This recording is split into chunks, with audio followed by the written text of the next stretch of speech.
Hello बच्चों, कैसे हैं आप। उम्मीद करती हूँ आप बढ़िया और एकदम मज़े में होंगे, खुश होंगे और लाइफ को एंजॉय कर रहे होंगे। बिल्कुल खुश रहिए, स्वस्थ रहिए, मस्त रहिए, यही जीवन जीने का आधार है। देखिए, जब हम खुश होते हैं तो कार्य भी निपुणता से करते हैं। तो चलिए रहते हैं खुश और बढ़ते हैं अपने अध्याय की ओर। हम पढ़ने वाले हैं क्रिया यानी कि वर्ब के बारे में। तो आइए, क्रिया क्या है पाठ पर आधारित गतिविधि के जरिए जाने। दिए गए संकेत हमें क्या करने को कहते हैं लिखिए। तो क्या कहते हैं, स्टॉप यानी कि रुकने को कह रहा है ये, ठीक है ना। इसी प्रकार बाकी के भी निशान देखिए और क्या करने को कह रहे हैं वो बताइए। तो बच्चों, क्रिया का अर्थ है काम। काम के करने या होने का बोध कराने वाले शब्द को क्रिया कहते हैं। जैसे कि दीपावली का मेला लगा है, मेले में बहुत भीड़ है, सभी दुकानें सजी हुई हैं, कोई झूला झूल रहा है तो कोई सामान खरीद रहा है।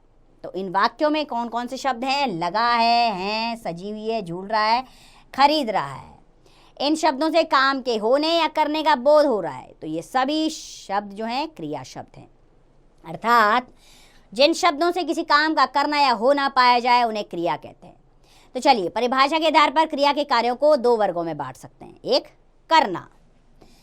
करना क्रिया से किसी कार्य के करने का बोध होता है, अतः इस वर्ग की क्रियाओं में कार्यवाची क्रिया इसे कहते हैं। जैसे कि विद्यार्थी पत्र लिखता है, आदित्य पानी पीता है, यानी कि इसमें क्रिया की गई है।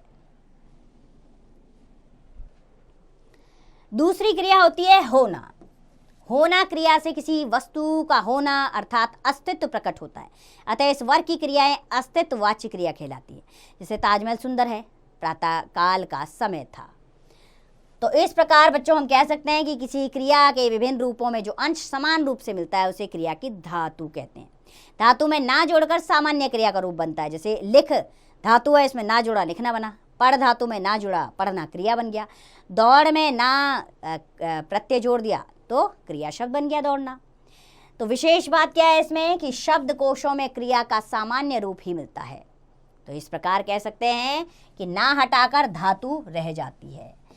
अब बढ़ेंगे हम क्रिया के भेद की ओर। तो क्रिया के भेद हैं कर्म, संरचना और अर्थ विधि के आधार पर समझे जा सकते हैं। या हम केवल कर्म के आधार पर क्रिया के भेदों का अध्ययन करेंगे। तो कर्म के आधार पर क्रिया के भेद दो होते हैं, अकर्मक और सकर्मक। तो सबसे पहले जानेंगे हम अकर्मक क्रिया। देखिए बच्चों, अकर्मक क्रिया का अर्थ है जिस वाक्य में कर्म ना हो, अर्थात जिस क्रिया को कर्म की आवश्यकता ना हो उसे अकर्मक क्रिया कहते हैं। जैसे कि मधु रोती है, प्रज्ञा हंसती है।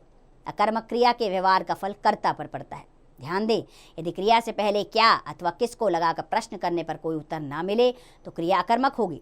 जैसे क्या रोती है, उत्तर नहीं है। किसको रोती है, उत्तर नहीं है। क्या हंसती है, किसको हंसती है, उत्तर नहीं है इसमें।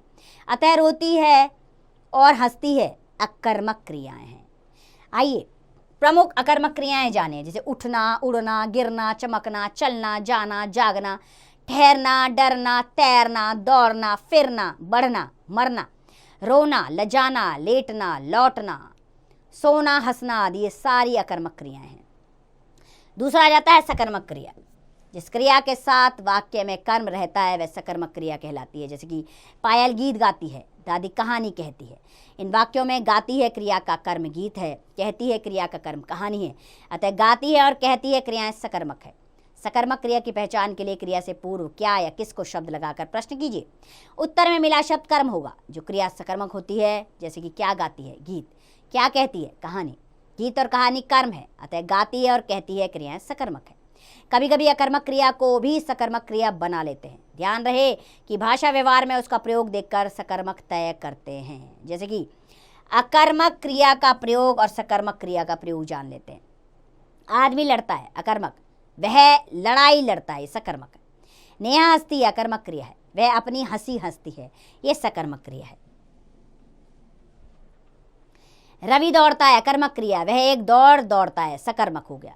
पलक सोती है, अकर्मक। वह गहरी नींद सोता है, ये सकर्मक है। विद्यार्थी स्कूल में पढ़ते हैं, अकर्मक क्रिया। विद्यार्थी पुस्तक पढ़ते हैं, सकर्मक क्रिया। यह जूता काटता है, अकर्मक क्रिया हुआ। और जूता पैर काटता है, ये सकर्मक क्रिया हुआ। राहुल खेलता है, अकर्मक क्रिया। राहुल क्रिकेट खेलता है, ये सकर्मक क्रिया हुआ। अब बच्चों चलिए ये भी जान लेते हैं एकर्मक और द्विकर्मक क्रिया क्या होती है। एकर्मक क्रिया अर्थात जो क्रियाएं एक कर्म के साथ जुड़कर पूर्ण अर्थ प्रदान करती है उन्हें कर्मक क्रियाएं कहते हैं। जैसे कि माधव पुस्तक पढ़ रहा है, दर्जी कपड़ा सिल रहा है, तो इसमें एक ही कर्म है, पुस्तक और कपड़ा। अब द्विकर्मक क्रिया में क्या होगा, वाक्य में कुछ क्रियाएं अपने साथ दो कर्म रखती हैं, जैसे कि गौरव ने अंजलि को पुस्तक दी, तो यहाँ पर अंजलि और पुस्तक दो कर्म हैं, ठीक है, तो ये द्विकर्मक क्रिया का उदाहरण है। अंजलि प्राणीवाचक कर्म है और पुस्तक अप्राणीवाचक कर्म है। अब विशेष बात यह है कि जब किसी वाक्य में दो कर्म होते हैं तो अप्राणीवाचक कर्म मुख्य होता है और उसके बाद कोपरसक नहीं लगता। प्राणीवाचक कर्म गौण होता है और उसके बाद कोपरसक लगता है। वाक्य में मुख्य कर्म गौण कर्म से पहले आता है और गौण कर्म क्रिया के पहले आता है, जैसे कि दिव्या बिल्ली को रोटी खिला रही है, नानी बच्चों को कहानी सुना रही है। इन वाक्यों में बिल्ली और बच्चा गौण कर्म है, इसमें इसके बाद कोपरसक लगा है। रोटी और कहानी मुख्य कर्म है, उसके बाद कोपरसक नहीं लगा है। मुख्य कर्म गौण कर्म के बाद प्रयोग किया जाता है और क्रिया से पहले आता है, अतः खिला रही है और सुना रही है द्विकर्मक क्रियाएं हुई हैं। अब द्विकर्मक क्रियाओं की पहचान कैसे की जाए? देखिए बच्चों, द्विकर्मक क्रियाओं की पहचान करने के लिए क्रिया के साथ क्या, किसे तथा किसको प्रश्न करना होता है। यदि केवल एक प्रश्न का उत्तर मिलता है तो क्रिया सकर्मक होती है और यदि दो प्रश्नों का उत्तर मिलता है तो क्रिया द्विकर्मक कहलाती है। जैसे कि देखते हैं, दिव्या क्या खिला रही है, रोटी, ऊपर के वाक्यों के जरिए। किसे और या किसको खिला रही है, बिल्ली को। नानी क्या सुना रही है, कहानी। किसे या किसको सुना रही है, बच्चों को। तो ये दोनों वाक्य द्विकर्मक क्रिया है, दो कर्म इसमें मिले हैं। तो चलिए अध्याय समाप्त हुआ। आप जानेंगे इस पाठ से हमने क्या सीखा। हमने सीखा कि जो शब्द कार्य के करने और होने की सूचना देते हैं वे क्रिया शब्द कहलाते हैं। क्रिया दो प्रकार के होते हैं, सकर्मक क्रिया, अकर्मक क्रिया। वचन, लिंग तथा कारक का प्रभाव क्रिया पर भी पड़ता है। जिन वाक्यों में दो कर्म होते हैं वे द्विकर्मक क्रिया कहलाती है।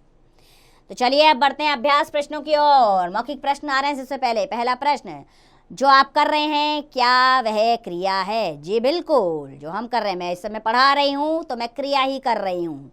इसी प्रकार अगले प्रश्न का उत्तर स्वयं दीजिए। हम अगले प्रश्न की ओर जाते हैं। क्रिया के सही भेद पर सही का निशान लगाइए। मीरा ने दादी को पत्र लिखा। सकर्मक क्रिया, कर्मक क्रिया? सकर्मक क्रिया, ठीक है, ठीक है। यहाँ पर दादी आपका कर्म आ गया, ठीक है। इसी प्रकार बाकी के वाक्यों में भी सकर्मक और अकर्मक क्रिया पर सही निशान लगाइए। अगला प्रश्न है, इसमें प्रश्नों के उत्तर लिखने हैं। क्रिया किसे कहते हैं? क्रिया का अर्थ होता है काम करना, अर्थात जिस शब्द के द्वारा काम का होना या किया जाना पाया जाए उसे क्रिया कहते हैं। इसी प्रकार अगले प्रश्न का उत्तर स्वयं दीजिएगा आप। तीसरे प्रश्न पर आते हैं। सोचिए, समझिए और मिलान कीजिए। रुचि गाना सुना रही है। बाकी का मिलान आप स्वयं करेंगे। हम आगे बढ़ते हैं अगले प्रश्न पर।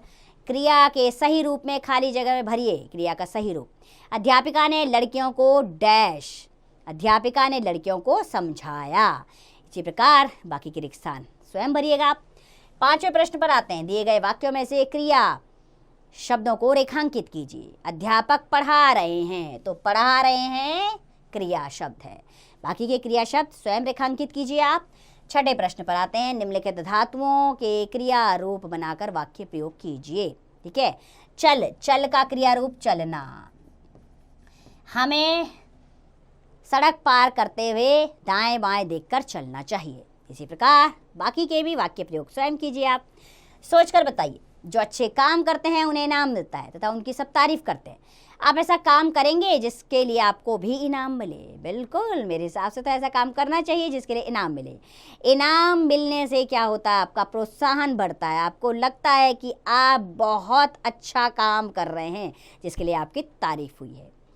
आइए अब आगे करें, आओ कुछ नया करें। एक चार्ट पेपर पर कोई एक चित्र बनाइए तथा उस चित्र का वर्णन करके क्रिया वाले शब्दों को रेखांकित कीजिए। बिल्कुल, क्रिया शब्दों के चित्र बनाइए और उसके सामने लिखिए आपने कौन सी क्रिया बनाई है। तो इसी उम्मीद के साथ क्रिया आप समझ गए होंगे। दिन भर में आप जो काम करते हैं सारे क्रिया होते हैं। बस सोचते जाइए, लिखते जाइए कौन कौन से आपने काम किए हैं, यानी कि सारे क्रिया आपने की है। इसी उम्मीद के साथ कि अध्याय आपको अच्छा लगा होगा, समझ आया होगा। खुश रहिए, स्वस्थ रहिए, मस्त रहिए और इसका अभ्यास करते रहिए।